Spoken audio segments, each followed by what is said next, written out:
Latest టెక్నాలజీతో చిన్న injection తో నన్ను పూర్తి ఆరోగ్యవంతురాలను చేశారు. Elite spine and pain management centre, Manikonda, Dilsukh Nagar. రాష్ట్ర వ్యాప్తంగా పల్నాడు జిల్లా పేరే ఇప్పుడు మారుమోగిపోతుంది. పల్నాడు జిల్లాలో ఎన్నికల సమయంలో అలాగనే ఎన్నికల తర్వాత జరుగుతున్నటువంటి ఘటనలు ఉద్రిక్త పరిస్థితులకు దారితీస్తున్నాయి. దీంతో పోలీసులు కూడా ఈ ప్రాంతానికి అదనపు పోలీసు బలగాల్ని రప్పించడంతో పాటు 144 సెక్షన్ అమలు చేస్తున్నారు. అలాగనే మాచర్ల, గురజాల, నరసరావుపేట ఈ 3 నియోజకవర్గాల్లో ఉద్రిక్త పరిస్థితులు, వైసీపీ, టీడీపీ వర్గీయుల మధ్య దాడుల నేపథ్యంలో కీలక నేతలందరినీ హౌస్ అరెస్ట్ చేయడం జరిగింది. ప్రధానంగా మాచర్లలో ఎమ్మెల్యే పిన్నెల్లి రామకృష్ణారెడ్డిని కూడా హౌస్ అరెస్ట్ చేశారు.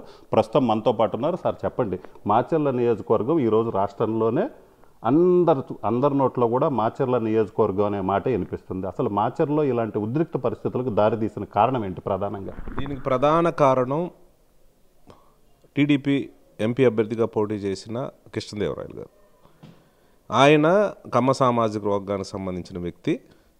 ఆయన ప్రోద్బలంతో ఎలక్షన్స్కి 2 రోజుల ముందు నారాయణ స్వామి అనే సీఐని, కమ్మ సామాజిక వర్గానికి సంబంధించిన సీఐని ఇక్కడ పోస్టింగ్ ఇప్పించడం జరిగింది. గతంలో అతను ఎస్ఐగా కారంపూడిలో పనిచేశాడు. ఇప్పుడు సీఐగా అతను తీసుకొచ్చి అతని పరిధి ఏదైతే ఉందో కారంపూడి, రెంటచింతల, దుర్గి 3 మండలాలకు సంబంధించి అతను సీఐగా అతని ఏరియా వస్తుంది 3 మండలాలు. అయితే అతను ప్రీ ప్లాన్డ్గా 2 రోజుల ముందే తెలుగుదేశం సంబంధించిన శ్రేణులందరినీ కూడా రెచ్చగొట్టే కార్యక్రమం చేశాడు. కానీ మిగతా వర్గాలు ఎక్కడా కూడా ఈ గొడవలు చేయడానికి ఇష్టపడని పరిస్థితుల్లో ఓన్లీ వాళ్ళ కమ్మ సామాజిక వర్గానికి సంబంధించిన ఎంపీ అభ్యర్థి కమ్మ సామాజిక వర్గం, ఒక సీఐ కమ్మ సామాజిక వర్గం, వాళ్ళ వర్గానికి సంబంధించిన విలేజెస్ ఏవైతే ఉన్నాయో ఆ 4 విలేజెస్లోనే సమన్వయం కోల్పోయి గొడవలు చేయటం జరిగింది. ఒకటి ఉప్పిచెర్ల, రెండవది చింతపల్లి, 3 తుమ్మూరుకోట, 4 పాలవై గేటు. ఈ 2 కూడా కమ్మ సామాజిక వర్గానికి సంబంధించిన వాళ్ళు ఎక్కువగా ఉంటారు. మిగతా వాళ్ళు ఎస్సీ, ఎస్టీ, బీసీ మైనారిటీలు ఉంటారు ఆ విలేజ్లో. వాళ్ళు 12 గంటల దాకా ఓటింగ్ చేస్తూ ఉంటే టోటల్ కూడా బాగా కాన్షియన్స్ అన్ని విలేజ్ల్లో కూడా బ్రహ్మాండంగా పోలింగ్ అవుతున్న పరిస్థితుల్లో వాడు సమన్వయం కోల్పోయి మనకు ఓట్లు పడట్లేదు, ఏదో రకంగా గొడవలు చేయాలని నియోజకవర్గం మొత్తం కూడా ఈ 4 గ్రామాల్లోనే బరి తెగించేసి అక్కడున్న ఎస్సీ, ఎస్టీ, బీసీ మైనారిటీలు ఎవరైతే ఏజెంట్లుగా ఉన్నారో లాగేసేసి రిగ్గింగ్ చేసే ప్రయత్నం చేశారు. అడ్డొచ్చిన ఇష్టం వచ్చినట్టు కొట్టడం చేసే కార్యక్రమం చేస్తారు. ఇక్కడ ప్రధానంగా మనం ఆలోచన చేయాల్సిన పరిస్థితి ఏముందనంటే ఎంపీకి ఒత్తాసుగా ఎంపీ చెప్పినట్టు చేయటానికి, ఎవరు కృష్ణదేవరాయలు చెప్పినట్టు చేయటానికి ఒక సీఐని ఒక ఏజెంట్గా పెట్టుకున్నారు ఇక్కడ. అలాగే ఎస్పీ కూడా మా ఎస్పీ ఎవరైనా సరే హెడ్ క్వార్టర్లో, నరసరావుపేట హెడ్ క్వార్టర్లో ఉండి 7 సెగ్మెంట్లు ఏవైతే ఉన్నాయో ఎక్కడెక్కడ పోలింగ్ ఎలా జరుగుతుంది, అయితే గొడవలు ఏం జరుగుతున్నాయి అనే దాని మీద మానిటర్ చేసుకుంటారు. కానీ ఒక ఎస్పీ ఖచ్చితంగా మాచర్లోనే ఉండి ఇక్కడే పక్క గ్రామంలో గొడవ జరుగుతూ ఉంటే పక్క గ్రామంలో ఉండి కూడా ఏమి కంట్రోల్ చేయలేని పరిస్థితి. అంటే దాన్ని ఏ రకంగా అర్థం చేసుకోవాలి? ఒక నియోజకవర్గంలో ఎస్పీ ఉన్న తర్వాత కూడా గొడవలు జరిగినాయంటే అది కూడా గొడవలు జరిగిన ఈ 4 గ్రామాలు, ఈ 4 గ్రామాల్లో కూడా కమ్మ సామాజిక వర్గానికి సంబంధించిన వాళ్ళే గొడవలు చేశారు, వాళ్ళే ప్రేరేపించారు, వాళ్ళే రిగ్గింగ్లు చేసే కార్యక్రమం వాళ్ళే చేశారు. కానీ నియోజకవర్గంలో ఏ గ్రామంలో ఎక్కడా కూడా ప్రశాంతంగా జరిగిన పరిస్థితి, ఎక్కడా కూడా గొడవలు జరగలేదు. ఇది ఏ రకంగా చూడాల్సిన పరిస్థితితో ప్రజలు ఆలోచన చేయమని కోరుతూ ఉన్నారు. అంటే ప్రధానంగా మీరు చెప్పేది పోలీసులు టీడీపీ నేతలకు సపోర్ట్ చేశారు, గొడవలు జరుగుతుంటే స్పందించలేదని మీరు అంటారా? ఖచ్చితంగా స్పందించడం కాదు, అసలు వాళ్ళు దగ్గరుండి ప్రేరేపించేసి రిగ్గింగ్ చేయడానికి వాళ్ళే కారణం. పాలవాయి గేటులో 2 పోలింగ్ స్టేషన్లు ఉంటే 2 పోలింగ్ స్టేషన్లకు 1 కానిస్టేబుల్ పెట్టారు. తుమ్మూరుకోటలో 5 పోలింగ్ స్టేషన్స్ ఉంటే 1 కానిస్టేబుల్, 1 హోంగార్డ్ని పెట్టారు. వెల్దుర్తిలో వాళ్ళకు సంబంధించిన ఏదైతే బ్రహ్మారెడ్డి వాళ్ళ సొంత విలేజ్ ఉందో అక్కడ 2 కానిస్టేబుల్ని పెట్టారు. మా స్వగ్రామం ఏదైతే ఉందో కళ్ళకుంటలో అక్కడ 4 పోలింగ్ స్టేషన్లు ఉంటే 10 మంది సిఆర్పిఎఫ్ స్పెషల్ ఫోర్స్ని పెట్టారు. స్పెషల్గా ఒక ట్రైనింగ్ డిఎస్పీని పెట్టారు అక్కడే. మా పక్క గ్రామం కేపీగూడెంలో ఒక డిఎస్పీని పెట్టారు.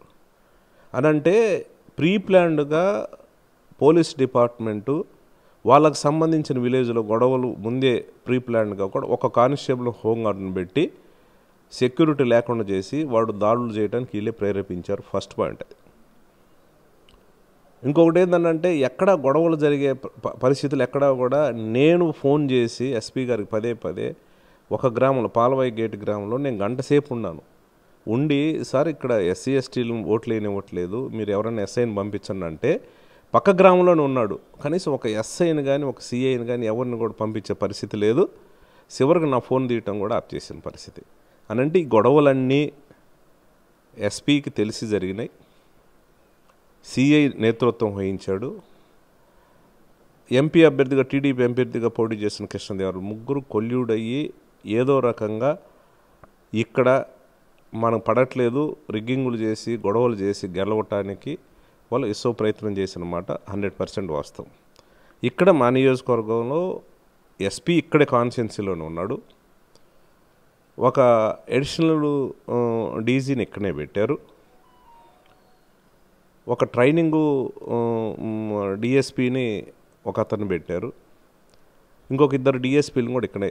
అంటే వైసీపీకి అనుకూలంగా ఓట్లు పడతాయని గ్రామాల్లోనేమో పూర్తి స్థాయిలో బందోబస్తులు చేసి చేయటం జరిగింది. వాళ్ళకు సంబంధించిన వాళ్ళ గ్రామాల్లో ఎక్కడ ఒక కానిస్టేబుల్ హోంగార్డ్ని పెట్టి పోలీసులే అరాచకం చేశారు. ఇది మూకుమ్మడిగా పోలీసుల అండదండలతోటి భయభ్రాంతులను ఓటర్స్ భయభ్రాంతులు చేసి గెలవటానికి ఒక ప్రయత్నం చేశారు.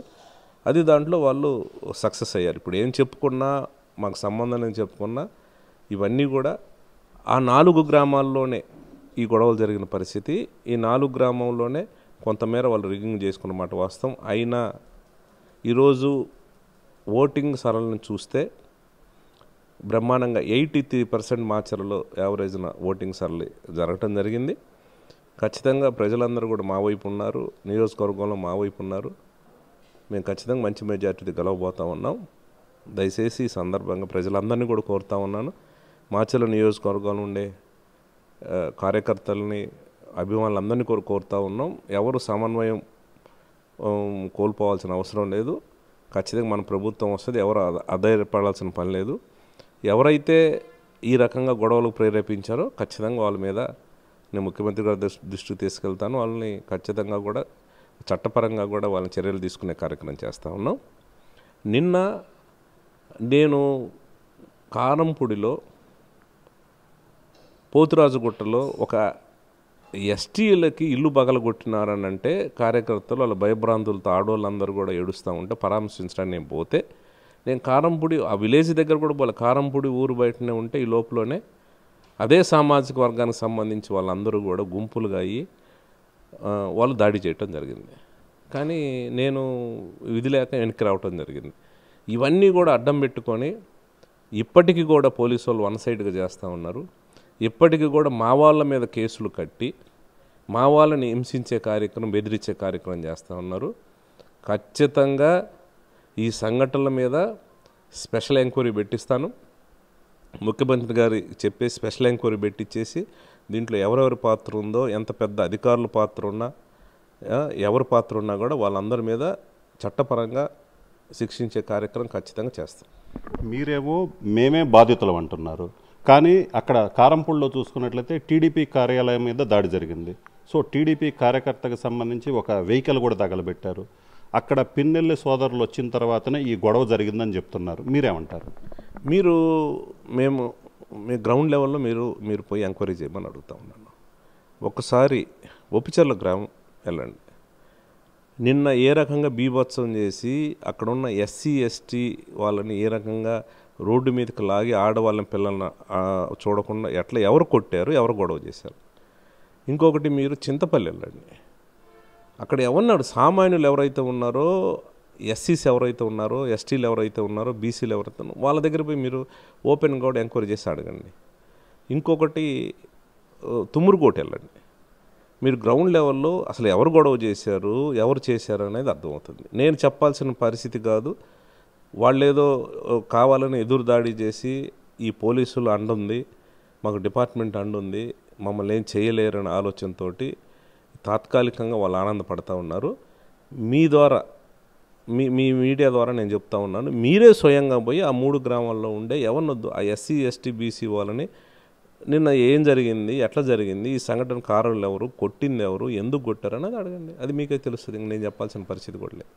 సో టీడీపీ నేతలు చూసుకున్నట్లయితే పిన్నెల్లి సోదరులే అరాచకానికి కేరాపు మాచర్ల నియోజకవర్గాన్ని పూర్తిగా అరాచకంగా మార్చారని నిన్న టీడీపీ నేతలు మాజీ మంత్రి నక్కానంద బాబు కూడా మాట్లాడటం జరిగింది.